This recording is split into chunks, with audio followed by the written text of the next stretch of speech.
book of Vayikra. Vayikra is a book that lacks narrative.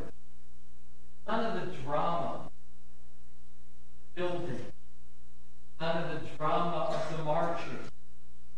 Instead, it's a description of what needs to take place in the tabernacle. It's a break from two books before the 2 books after that are filled with narrative. Yet, there's great drama in terms of what is being described, in terms of bringing offerings to the temple. We live in a very different time and place. And people lived both that journey from Egypt and the people who lived in Israel. Overwhelmingly, those were people, lives were one subsistent. What they grew, they ate, whether the grain or the animals. There wasn't pension. There were not banks. People lived literally vulnerability by week. By week in that they wouldn't eat a lot. In antiquity, people ate 2 meals a day, and meat was very rare. Very rare. So that the bringing of the offerings that we read about were for special occasions. In Eastern Europe, they used to say regarding a chicken that when somebody ate a chicken, one of them was sick. In that, it was something that you did on Shabbos, special occasion. And then for much of Jewish history, much of human history, and so it is today, a scarcity. When they would go to the Mishkan, all the more when they would bring at Pesach a lamb, that was like a wedding, something of great significance, something unusual. It's often not known. Think about Pesach. Pesach, who brought that lamb to the temple.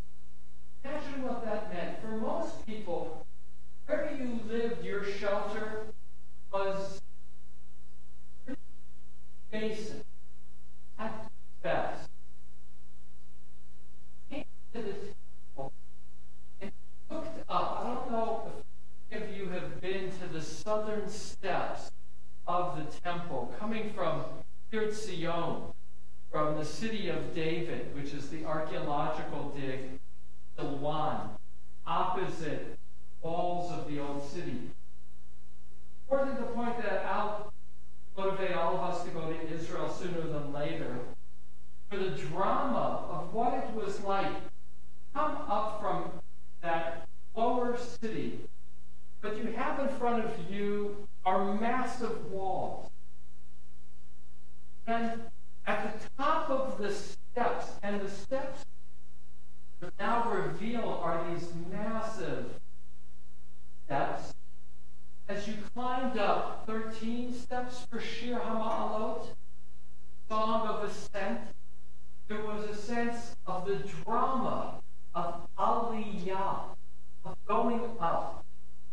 For you were massive stone walls, anything like anything you had seen, not only in your village, but in other towns. Josephus will describe Second Temple, built by Herod, as one of the wonders of the ancient. It was massive, it was beautiful, it was large stones. Stones that themselves, the largest of them, are thousands of pounds. And part of the both mystery and achievement of the people to move those massive stones from quarries both to Jerusalem and to stack them. Now know when we dig down, I'm talking now the Second Temple, the Kotel, it looks impressive in that the stones are large.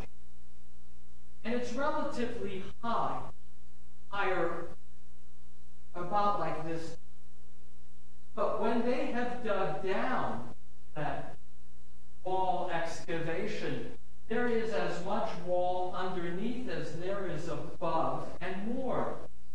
Stones that are revealed that were hidden, protected, were so beautifully carved that they're like frames around every stone.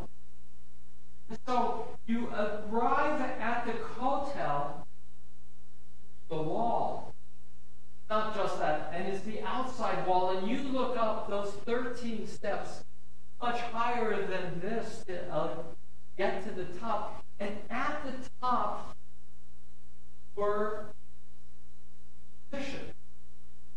The Levites not only were a choir, but they had a whole orchestra.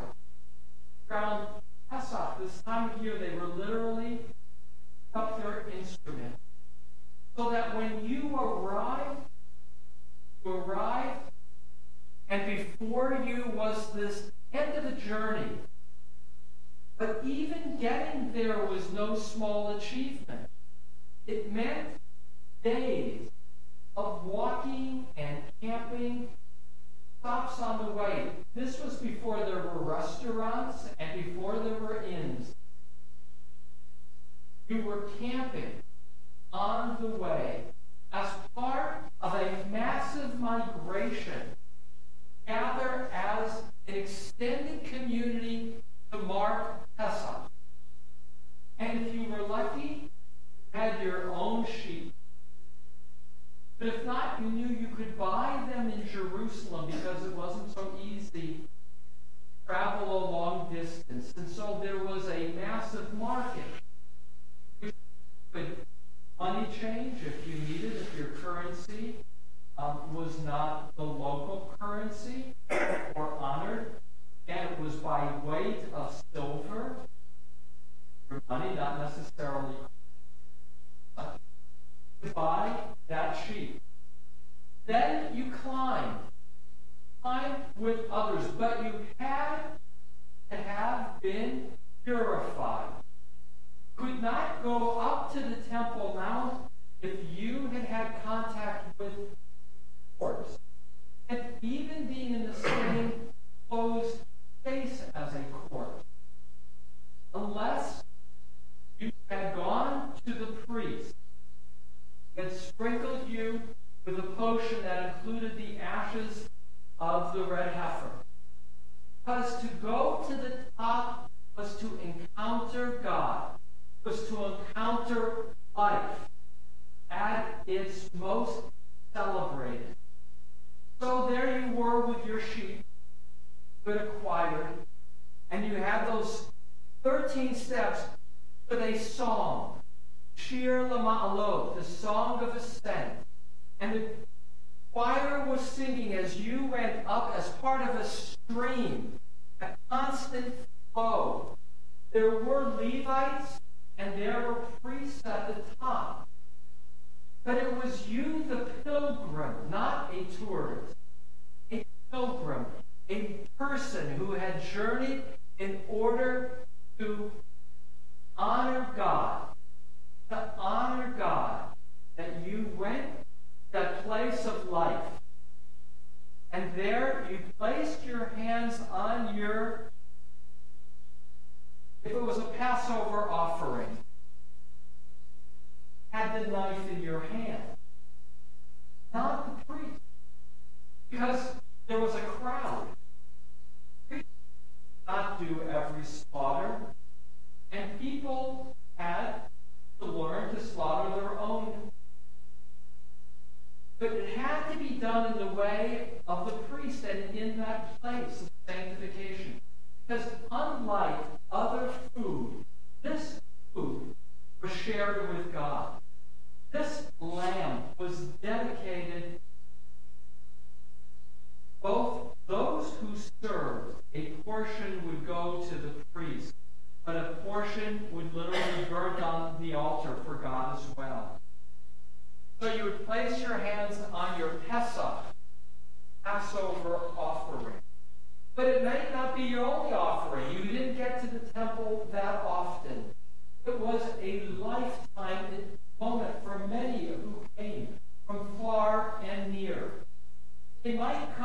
another goat, or another sheep, or a bird, or grain, other gifts to leave priest, God. Those might be an olah. An olah offering was an offering just to say, I want to be whole in your presence. And it would be burned in its entirety. Bring it as an individual. It was also brought morning as a community.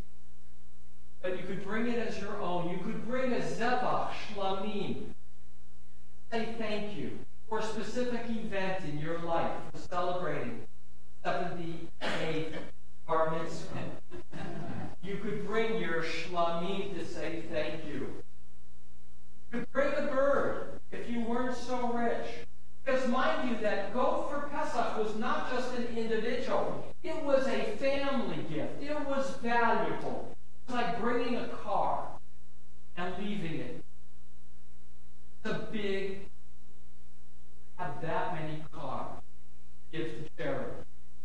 The Pesach was eaten, big animal, a whole sheep, and it had to be eaten in one night at Passover. So you had to gather a lot of people with you, not to waste it. You know, a whole sheep, that's a lot of lamb chops. So you gathered your family and your friends, how many people does it take to eat a whole sheep? A lot. I don't know. I've never done it. A lot. Depends, of course, how meaty the sheep. But here's the point. When you brought that sheep, it wasn't one person bringing a sheep. It was an extended family bringing one sheep for Pesach. Divided. So that's why you, as an individual, might well have said, let me bring something from me. Remarkably, birds were offered too. And in our Torah reading, we saw that the birds had their feathers kept on, even though it didn't smell great. Leather was taken off animals, but somebody who could only afford a bird, put the bird without the feathers, didn't look so good. So the rabbis and more, in the Bible itself, it said that every offering was accepted as a gift of the heart, but a bird kept its feathers. Shouldn't be embarrassed. And so you would bring something else beyond the lamb, because the lamb was largely going to be taken for the barbecue and at night on Pesach, as you stood at the temple. You looked out at Mount Zion, and you looked out at Mount Olives Har Zaitim, and even if you looked out toward Mount Har Sophim, Mount Scopus, there were fires on all the hills. Because again, people camped out in order to come for Pesach. And they were eating that roasted lamb through the night. Not good if it was the sun had risen. And it was a whole all-nighter of celebration, of wine and lamb. It was a lifetime memory for me to have that moment. And you could smell experience. It was more than the lamb roasting, which if you like lamb is a great smell.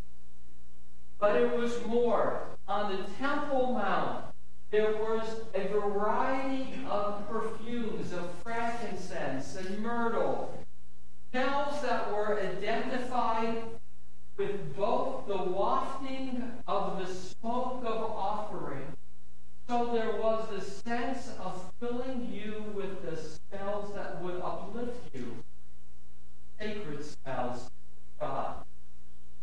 There was a sensuality of worship that we have.